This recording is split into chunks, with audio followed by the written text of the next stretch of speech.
Rajamahendravaram MP అభ్యర్థి doctor Guduri Srinivas, మాజీ corporator Gudur Radhika దంపతులు కుటుంబ సమేతంగా తమ ఓటు హక్కును వినియోగించుకున్నారు. రాజమండ్రి వీటీ కళాశాలలో ఏర్పాటు చేసిన పోలింగ్ బూత్లో కుటుంబ సమేతంగా విచ్చేసిన పోలింగ్ ప్రారంభమైన మొదటి గంటలోనే తమ హక్కును వినియోగించుకున్నారు. ఈ ఎన్నికల్లో ప్రజలు వైఎస్ఆర్ కాంగ్రెస్ పార్టీ వైపే ఉన్నారని, వైఎస్ఆర్ కాంగ్రెస్ పార్టీ గాలి బలంగా వీస్తుందని, వైసీపీ తిరిగి అధికారంలోకి వస్తుందని ధీమా వ్యక్తం చేశారు. ఈరోజు 13వ తారీఖు పోలింగ్ స్టార్ట్ అయింది. ప్రజల నుంచి అద్భుత స్పందన ఉంది. ఉదయాన్నే బారులు తీరి జనాలంతా కూడా ఓటు హక్కును వినియోగించుకుంటారు.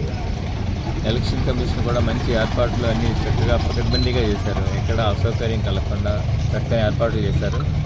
దీంతో ఈసారి పోలింగ్ పర్సంటేజ్ పెరుగుతుందని చెప్పి నేను భావిస్తున్నాను. అదేవిధంగా మా పార్టీకి ఈ పెరగడం అనేది మా పార్టీకి లబ్ధి చేకూరుస్తుందని చెప్పి నేను భావిస్తున్నాను.